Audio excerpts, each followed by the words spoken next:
Privatisation of politics का मतलब जो है सर वो सही पूरी भारत सरकार को एक कंपनी को ठीके पे इसमें ठीके पे देने का ये मतलब नहीं कि सारे कर्मचारी जो कार्यपालिका और न्यायपालिका रहेगी वो पूर्ण रूप से अस्थायी रहेगी। इसमें प्राइवेटाइजेशन में अगर कोई प्राइवेटाइज होगा तो होगी मिनिस्ट्री, मतलब पूरे सिस्टम को किसी एक पर्टिकुलर कंपनी को जो है पूरे सिस्टम को ऑपरेट करने के लिए। सर आपका शुभ नाम क्या है और आपका कॉन्सेप्ट क्या है? शुभ नाम मेरा भारती रूपेश कुमार इंडियन उर्फ प्रिंस नायक है। किस मोहल्ले के रहने वाले हैं? मोहल्ला शादीगंज रहने का मैं ग्राम कोटवा पोस्ट कोटवा मछली शहर जौनपुर का निवासी हूँ मैं। सर आपका कॉन्सेप्ट क्या है? कॉन्सेप्ट है ये सर कि प्राइवेटाइजेशन ऑफ पॉलिटिक्स, राजनीति का निजीकरण।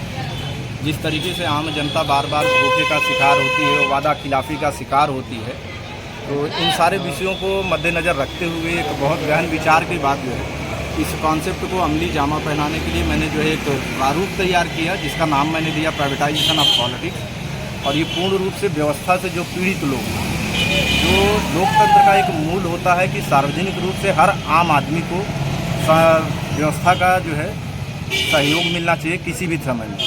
तो अभी क्या होता है कि जो नेतागण हैं या जो भी राजनीतिक दल हैं, और ये मैं किसी एक व्यक्तिगत पार्टी को टारगेट करके ये मिशन चालू नहीं कर रहा हूँ, बल्कि संपूर्ण आवारा राजनीति के खिलाफ यह मिशन है जिसमें आम जनता को जो है ज़्यादा से ज़्यादा बेहतर तरीके से समय जो व्यवस्था है हमारी उसका लाभ आम जनता को मिल सके। सर आप यहाँ से कहाँ जा रहे हैं? यहाँ से निकलेंगे सर तो सबसे पहले कलकत्ता निकलेंगे, कलकत्ता से चेन्नई, चेन्नई से मुंबई, मुंबई से दिल्ली और दिल्ली के बाद पुनः यह यात्रा जो है मछली। सर किस तरीके से आपकी सवारी क्या है?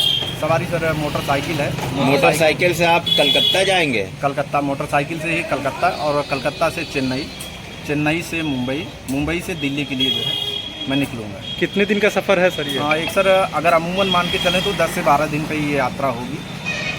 कितने किलोमीटर के कुल सफ़र करेंगे आप? सर ये 6000 किलोमीटर ऑन मैप जो दिखा रहा है तो उस हिसाब से लगभग 6000 साढ़े 6000 किलोमीटर की यात्रा होगी। तो आप बाइक से जो है कलकत्ता, चेन्नई, मुंबई, दिल्ली जाएंगे। सर ये जो आपने जो बैनर लगाया है मिशन 2024, इसमें बाबा साहब की फ़ोटो देखी जा रही है और आपकी फ़ोटोज़ है और मायावती जी और अखिलेश यादव जी की।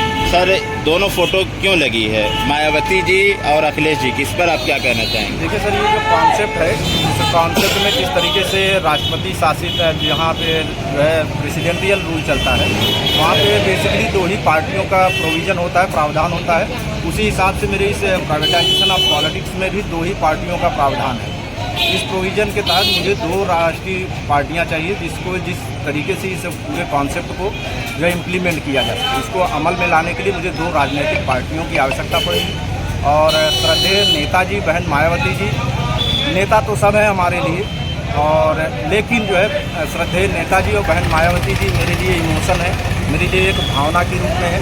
इसलिए मैं इस कॉन्सेप्ट को जो है सर्वप्रथम मैं यह प्रस्ताव में बहन जी के समक्ष और माननीय अध्यक्ष जी के समक्ष रखा हूँ, और माननीय अध्यक्ष जी के समक्ष यह प्रेषित करने के लिए मैं जो है राजेंद्र चौधरी जी हैं समाजवादी पार्टी के मुख्य प्रवक्ता, आपको मैं राजनीति के निजीकरण की फाइल अपने स्वतः हाथों से ही मैंने जो है आपको प्रेषित किया। और राम अवतार मित्तल साहब हैं, बहन मायावती जी के निजी सचिव हैं आपको मैंने जो है प्राइवेटाइजेशन ऑफ पॉलिटिक्स की फाइल जो है अपने निजी हाथों। तो ये जो 2 पार्टियों को अपने साथ लेने का मकसद ये है कि देखिए ये लोकतंत्र चलाना है, ये कोई मजाक का विषय नहीं या टाइम पास का विषय नहीं। तो जाहिर सी बात है ज्ञान के साथ अनुभव की भी आवश्यकता होती है। तो मेरा ज्ञान और आप लोगों का अनुभव जो है इस पूरे अवधारणा को जो है अमली जामा पहनाने में सहयोग जो है जी सर आपने ये सिर्फ 2 ही पार्टियों को क्यों चुना?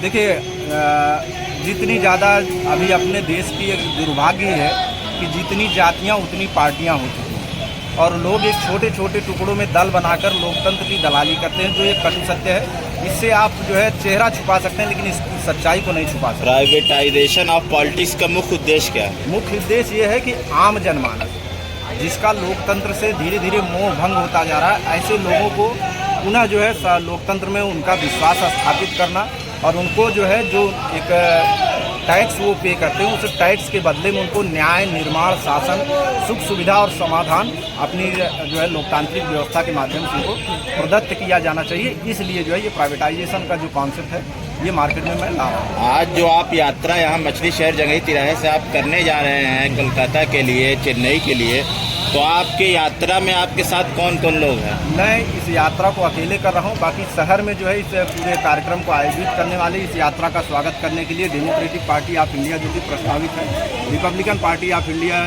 जो कि प्रस्तावित है, प्रिंस नायक नाम से दोनों पार्टियों का प्रस्ताव रखा गया है। दोनों पार्टियां प्रस्तावित हैं और इसकी कार्य समिति, कार्यकारिणी, राष्ट्रीय कार्यकारिणी तैयार की जा रही है और 2024 के चुनाव के 6 महीने पूर्व ही दोनों पार्टियों को रजिस्टर्ड कर दिया जाएगा। और ये जो दोनों पार्टियों से जुड़े हैं, रिपब्लिकन पार्टी ऑफ इंडिया के राष्ट्रीय अध्यक्ष माननीय श्री अमरेंद्र प्रताप सिंह जी और Democratic Party of India Prince Nayak के राष्ट्रीय अध्यक्ष माननीय अंकित सिंह ठाकुर जी, आप दोनों जन के नेतृत्व में इन चारों शहरों में जो है इस यात्रा का स्वागत किया जाएगा और इस यात्रा का प्रचार प्रसार किया जाएगा। जी सर, क्या संभव है कि ये दोनों पार्टियां जो आपने लगाई है अपने उस पर, संभव है कि ये देखिए तालमेल?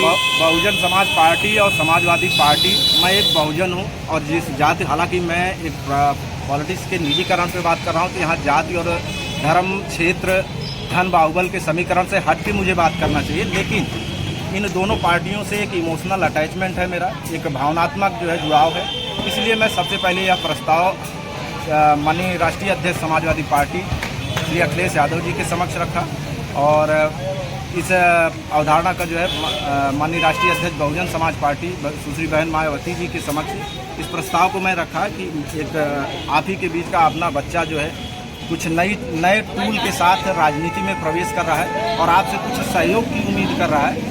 तो इसलिए मुझे लगता है कि आदरणीय बहन जी और आदरणीय राष्ट्रीय अध्यक्ष जी अखिलेश भैया जी, इस विषय पे अगर ये उनके संज्ञान में यह विषय पहुंचेगा तो निश्चित रूप से उन दोनों जन का मुझे प्यार और आशीर्वाद। सर, प्राइवेटाइजेशन ऑफ पॉलिटिक्स में आप कितने दिनों से जुड़े हुए हैं? ये सर, ये कॉन्सेप्ट जो मैं पब्लिश किया वो खबर 3-7 के माध्यम से 2021 में इसको मैं सार्वजनिक रूप से इसका जो है मतलब ये जो है प्राइवेटाइजेशन ऑफ पॉलिटिक्स, ये जो नाम दिया गया है, संस्था जो बनाई गई है, संस्था का नाम है सर भारत मोहन ऑर्गेनाइजेशन, जिसका मैं स्वयं से जिसका प्रोपराइटर मैं हूँ जी। और इस संस्था के बाद 2 राजनीतिक पार्टियां इस संस्था के कॉन्सेप्ट में, जिसमें Democratic Party of India Prince Nayak और Republican Party of India Prince Nayak, जो कि अगर यह अभियान सफल रहा, अगर यह मिशन सफल रहा, ये भारत के भविष्य में सिर्फ यही 2 राजनीतिक पार्टियां होंगी। बाकी सभी इस अभियान के तहत आप क्या कार्य करना चाहेंगे? इस अभियान के तहत सर मैं लोगों को यही संदेश देना चाहूँगा कि अगर आप एक मजबूत लोकतंत्र की व्यवस्था करना चाहते हैं, एक मजबूत लोकतंत्र की स्थापना करना चाहते हैं,